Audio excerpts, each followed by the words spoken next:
No! How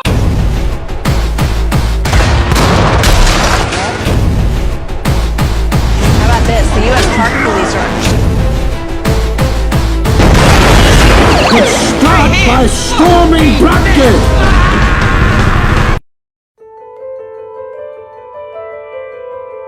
What's going on, everyone? So thank you very much for clicking on this video. This is, of course, my review for The Girl with Dragon Tattoo 2011. Turns 10 this year, so it, of course, gives me a really good reason to say, you know what? Finally going to review this on my channel.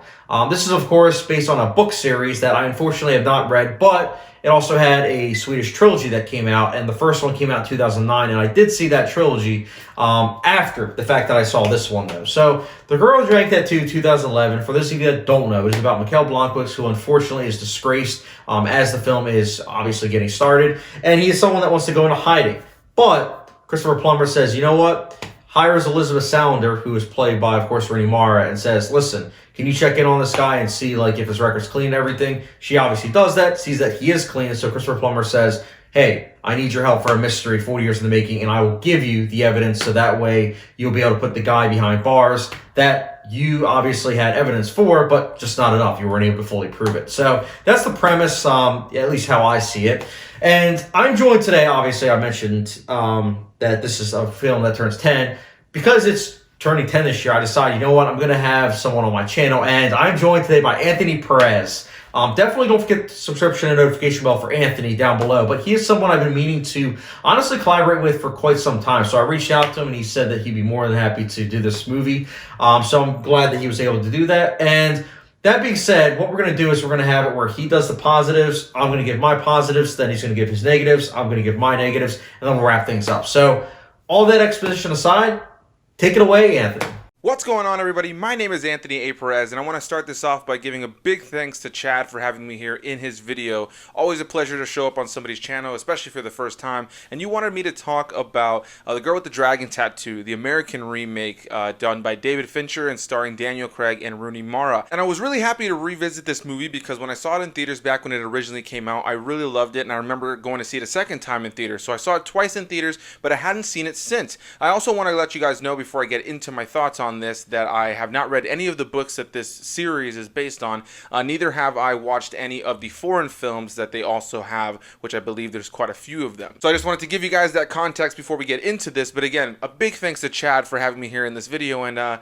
let's get into this. So for my positives on this movie, I think the biggest things I gotta praise about this movie is the direction given by David Fincher for this film. The film is so well put together, so well crafted, and it just has that David Fincher just style that you feel when you watch his movies. There's an element of feeling unsettled with certain points of the film and also feeling intrigued consistently, and he does such a great job of having a film like this that has a slower pace that's consistently moving and is never really boring. I really thoroughly enjoy the way that this film is put together on an acting level as well, because I really enjoy all the performances in this film, specifically from Daniel Craig, and my biggest positive as far as the performances being from Rooney Mara. I think this is my favorite performance from her, my favorite character that she's ever played. She's totally believable. If I'm not mistaken, she actually got the piercings that you see her character have in the movie. She got the piercings for real for the role. She really dived into it, and she's incredibly believable as the character of Lisbeth. She's a character that you really feel for throughout the course of the film, and quite frankly, because I'm a bit of a metalhead, a bit of a punk growing up,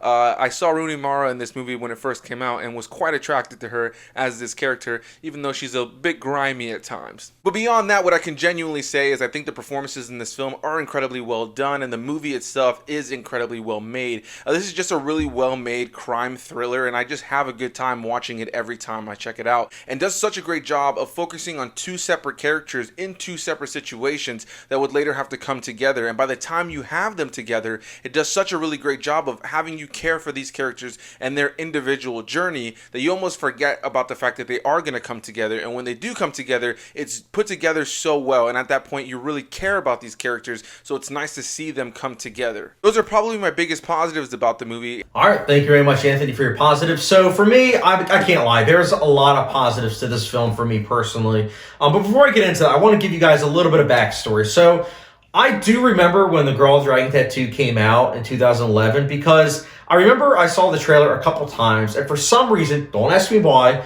I always got it confused with Dreamhouse with Daniel Craig, and both of them were coming out around the same time. And so I always was like, oh, this is the trailer for Dreamhouse. And I was like, oh no, this is Girl with a Dragon Tattoo. And I was young, man. When this movie came out, I was young. So I also grew up in a religious household. So the combination of the two made me say in my mind, I'm probably never going to watch this movie because of its lurid details and graphic nature. Because I'll never forget in high school, I heard how graphic this movie was, and just a lot of people saying like how it's very adult. And I was kind of like, okay, I'm probably not going to watch it. And being as how I grew up in a household where I couldn't watch R-rated films, I knew it was something I probably wouldn't watch.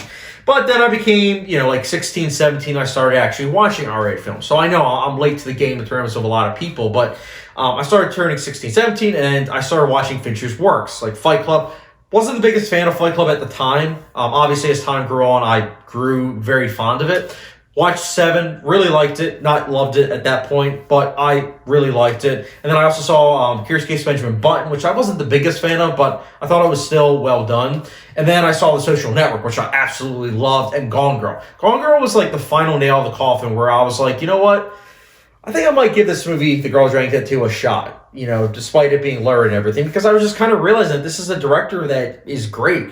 But I was like, you know what? I'll skip all the graphic nature of the movie and everything. I'll probably only watch 5 minutes because I remember I was getting ready for work and everything. I didn't watch 5 minutes. I watched 45 minutes, and I was like 2 minutes away from being late from work. Yes, I was captivated. And you know what? As soon as I got done work that day, I came home and I finished the movie because I loved it. I absolutely loved it. And that was when I kind of realized, you know what? Holy cow, what a director, man. What a director. So the summer of 2015 was when I think I finally realized that David Fincher was top 3 for me. And obviously now my favorite director.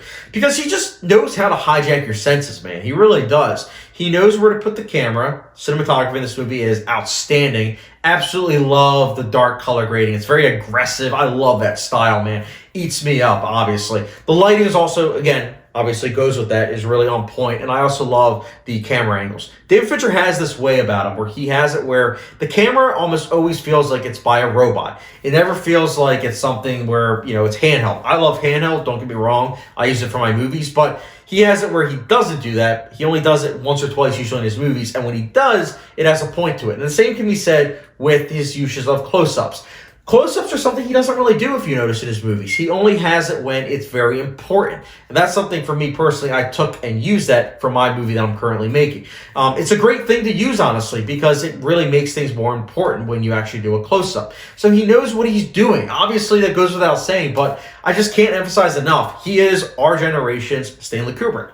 That's all there is to it. So it's a great directed movie, truth be told. But the combination of the directing by Fincher and Steve Zalin's brilliant screenplay really add up to a engaging, incredibly well-done movie. Steve Zalin's screenplay is something to behold because it's a film that clocks in at 2 hours and 38 minutes, and he knows how to pack a wallop every single scene by filling the scene with as much information as possible. And Kirk Baxter edited the movie, and I think that he very much so won a well-deserved Oscar for the editing because the editing is on point. A little bit of backstory with the editing in a second, but the editing is incredible. I loved it. I think every single scene moves at such a great pace. And the reason why I'm saying, hold that thought is because my one friend doesn't agree with me. He thinks that the movie honestly could have 45 minutes cut out. So I put his money where his mouth was and I said, bro, you're editing The Girl with the Dragon Tattoo. And I'm helping him because he doesn't have editing software. And I have to say, me helping him edit The Girl with the Dragon Tattoo, it's breaking my heart because all the stuff he takes out,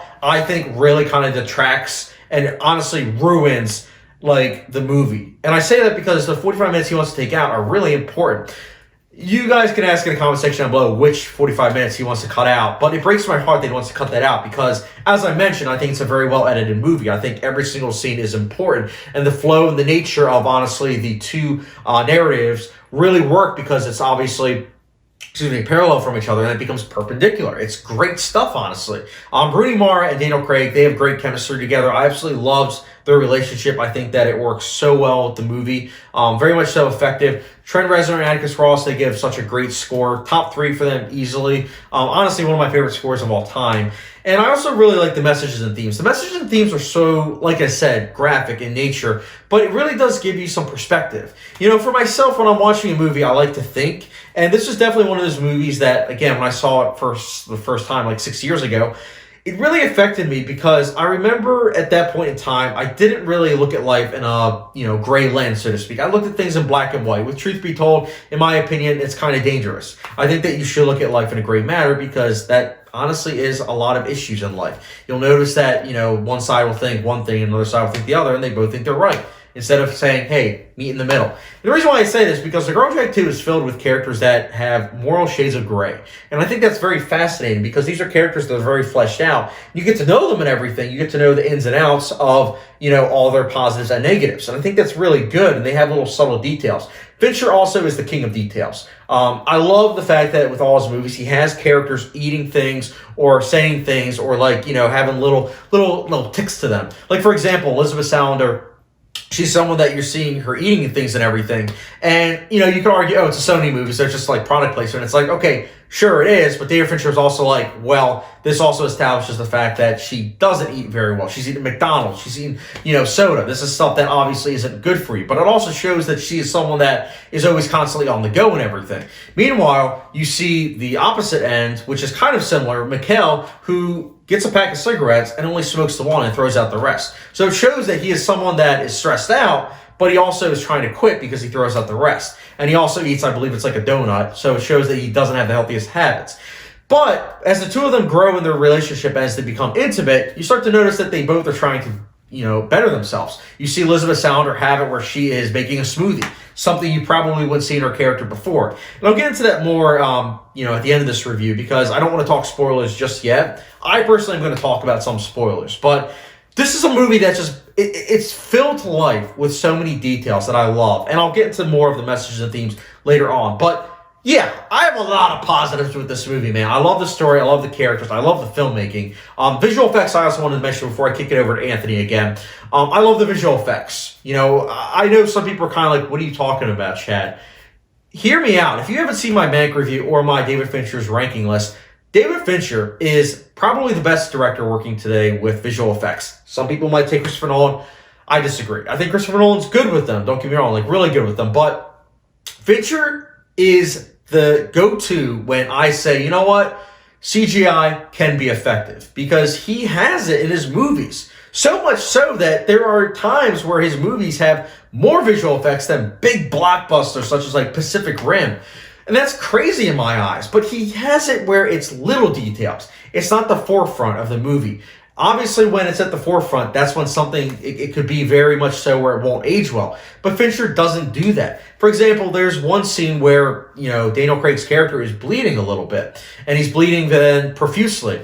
That is all CGI, but it doesn't obviously have it where it pays attention to it. It has it where it's graded in a way where it feels very organic. And 10 years later, it still works very well. Or there's scenes where it's not actually snowing, but they put snow in it and it's seamless. Again, Fincher is a master with visual effects and he works with people that know what they're doing with VFX. And that's why I love this film, man. And I'll get into more. Like I said, I'm kicking it off now back to Anthony with his negatives. And I will say on an overall level, I'm mostly positive when it comes to this movie. So the negative portion of this is probably going to be a little short. As for my negatives on this movie, what I'll say, I think the biggest negative about this movie is sometimes the sound mixing. Now, I really enjoy a lot of the sound editing done in this film, especially some of these very quiet scenes with kind of an ambient sound in the background that kind of amplifies the intensity of certain moments.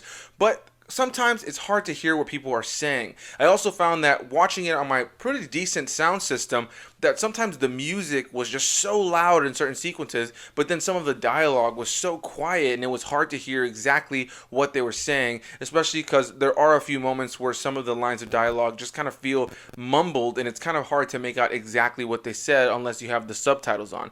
Maybe that was just me, but that was definitely something that kind of leaned into the negative when I was rewatching it. Beyond that, I also feel like the film can be a little slow at times. Now, I mentioned in my positives that I think they do a good job of taking that slower pace and consistently keeping it entertaining. And so I still stand by that, but I will say at times it was a little bit slower than I would have liked to have been. But again, like I mentioned in the earlier part of this video, I do really enjoy this film on an overall level, so I don't really have an abundance of negatives. So I would probably say those are the main negatives that I have about the movie. All right, thank you very much, Anthony, for giving your negatives. So, in terms of negatives with Anthony's, I get where you're coming from, man. But I can't lie, I absolutely love the sound mixing in this movie. I think that the ambience, the noises, obviously characters are making in terms of footsteps or just movement and everything combined with the score, I think it's very effective personally. It always manages to again go with that beat of the editing, that mix. It just really meshes well. In terms of negatives for me, I have none. I have no negatives whatsoever with this movie. I think it's amazing. So no negatives whatsoever. So I'm going to kick it back to you, Anthony, to wrap things up for you. Now, to wrap this up, Chad asked me to kind of give a rating of this movie. And if anybody who watches my channel, or maybe for any of you guys who are interested in coming to my channel, I don't ever do any ratings. I don't really give a letter or a number grade. Now, I will for the sake of this video and for the sake of Chad asking me. And what I would say is I think that this movie for me is probably about a solid 8.3, 8.4, maybe even an 8.5. On my channel, what I really do mainly, though, is kind of give you a recommendation or don't give you a recommendation. And what I will say is I highly recommend this movie. I think it's an incredibly well-made film that if you are a fan of crime thrillers that, have a lot of stuff going on with characters and, just really solid performances, I think this is one to definitely check out. I really thoroughly enjoy the way that this film is put together. And from a filmmaking standpoint, I feel like it is definitely a movie that people should check out. Now, I want to kind of backpedal a little bit and kind of give you guys a non-recommendation for certain individuals. I'm not going to touch too heavily on spoilers. I told Chad that maybe I was going to touch on some spoilers, but I'm not going to. But one of the main things I want to kind of say as far as a non-recommendation for this movie is that there is a scene in this film that touches on rape. There's a character raped in this film, and it is a pretty unsettling scene. From a filmmaking standpoint, it's incredibly well done, incredibly well acted, and executed in a way that definitely makes you feel for the character and definitely makes you as an audience just feel kind of just disgusted. I think David Fincher does that kind of stuff so well, and on a filmmaking standpoint, I think it's incredibly crafted. Beyond that, though, I think I should give a trigger warning for anybody who does maybe have a traumatic past that has to do with rape, or maybe even has somebody close in their life that dealt with something like that. I feel like it's kind of my responsibility in a way to let you guys know that this film touches on that and kind of give you a trigger warning if that's something that you may kind of struggle with when it comes to this movie, because in that case, it's not worth watching. But what I will say on an overall is I do recommend the movie, but I don't recommend it for some individuals that may struggle with some of the sensitive stuff that is in this film. So yeah, guys, that's going to be my thoughts on The Girl with the Dragon Tattoo, the David Fincher American remake. A big thanks to you, my friend Chad, for having me here in a video. I look forward to doing more of these together in the future and having you on my channel at some point. And yeah, I'll go ahead and pass it back to you guys. Thank you so much again for having me in a video. All right, Anthony, thank you very much for being on my channel. You are the best, guys. Don't forget the subscription notification bell down below for Anthony. Again, he is one of the best, and honestly, very excited to be collaborating with him on his channel, which we'll be reviewing Lady and the Tramp, which I actually have not seen just yet, but I'm looking forward to watching that for his channel. And hopefully this will be one of the many endeavors with collaborating with him. So again, Anthony, you're the best. Thanks again, man. You are awesome. So The Girl with the Dragon Tattoo, 2011. This is a film that, as you can tell, it's aged like a fine wine in my eyes. I love it. I think it is one of the best remakes ever. A rarity, I know, but it is a great remake. One of my favorite Fincher films, one of my favorite films in general. And yeah, that's why The Girl with the Dragon Tattoo, 2011, for hot sauce rating, it gets the good old ghost pepper rating, which, as many of you know, I do not give out this rating too often, but yeah, this film deserves it. So that is my rating. Now, guys, I wanted to say this is a 5 out of 5 star film, not just for, entertainment, rewatchability value, and filmmaking wise. It's also for emotional impact. As I mentioned earlier, I grew up in a very, very religious household. So this being a movie that I put off watching, when I was like, 15 when this came out. I finally saw it in summer of 2015. And even then, I was like, oh, I'm probably not gonna watch the whole thing because of the lurid content. Like, it's very hard to watch and everything. But again, as I mentioned, Fincher, his filmmaking just really hijacked my eyes, but also just really kind of changed my viewpoint on a lot of things. Because this was one of those films where I started realizing about how life is gray. And I know what some of you are thinking, of course, Chad, life's gray. But keep in mind, growing up in a religious household, you don't always think that because you're taught that life is black and white when it is not. Life is very gray. Every single thing you could pretty much say is gray. And honestly, the ending for this movie is definitely a great example of that because these are all characters that are morally gray. You see them do questionable things, but at the same time, you get where they're coming from with that. You get why they're doing it. And honestly, that's probably one of the best things I can commend this movie is that not only are these characters interesting, but they're doing things that you're not really saying like, okay, that's okay. You're kind of questioning yourself as to like where the line of like what's okay and what's not goes. And, you know, that's again, I'm saying that for people that look at things in black and white. For myself, what really kind of lends this movie as being one of my favorites is the ending. The ending was very impactful because, as I mentioned, you're dealing with morally great characters, but more importantly, you're dealing with two characters that both are slowly changing over the progress of the movie, both slowly help each other out, especially Elizabeth. Elizabeth really helps out Mikael on multiple occasions, but she's really trying, and honestly, it's a really big arc for her, because if you think about it, most of the men in her life, she either didn't like, didn't trust, or like just really is disgusted by. Understandably so. I mean, for crying out loud, the one guy looks like an Ewok, and then you also have her, you know, ward of state, where he won't even really talk to her, whether that be medically inclined or just in general. So it's one of those things where it's a big arc for her because she's slowly trusting someone. She's slowly bringing someone into her world. And on Mikael's front, he's slowly trying to recover from obviously the turmoil of being disgruntled and everything, and, you know, looking at like life in like a different way because Elizabeth's kind of helping her out with that. So it's a gut punch when the ending is essentially that, you know, these two characters that both are trying to cut their vices out. Mikael with obviously smoking, Elizabeth with trying to eat better. Obviously, she eats like a smoothie in the movie, which is something she never would have at the beginning of the movie. These two characters that are both trying to change, and you realize they're not trying to change for each other. They're trying to change for... You realize they're not changing for each other. They're changing for themselves, which is good, don't get me wrong, but it's something where it's just like, it's a gut punch because you see Mikael is still with Robin Wright's character. And on Elizabeth's front, she looks at that and says, oh, wow, like, so he doesn't want to be with me. You know, and I get it. Some people might be like, oh, well, it's you know, it's social cues, but like, she's not someone that's really social, you know? So it's like one of those things where it's kind of like a gut punch because you see that there's that life that she's not going to be able to have, that maybe she would have wanted to have. Maybe she would have wanted to spend the rest of her life with him, and maybe she would have continued to change, but instead she reverts back to her old self. And I say that not necessarily where it's set in stone, but think about it. She throws it out, and then she goes on her motorcycle, and she goes out into blackness. And I look at that and I say to myself, she is alone. And she probably always will be, unfortunately. It's a gut punch, man. It really is. And with Mikael's side of things, it's like, you should have told her. You should have told her your intentions and everything. You should have made that clear. I get it that you said from the beginning that it's something that isn't a good idea, but you still continued on with it.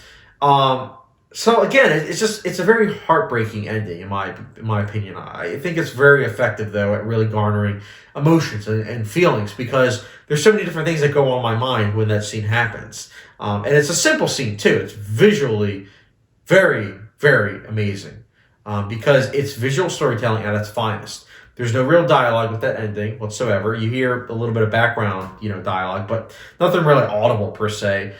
But yeah, it's a great ending. It's a very effective ending, and I think again it really hits home the messages and themes of loneliness, honestly, and just how, you know, sometimes you want something to happen, sometimes you think it's meant to be, and lo and behold, it's not, because life is life.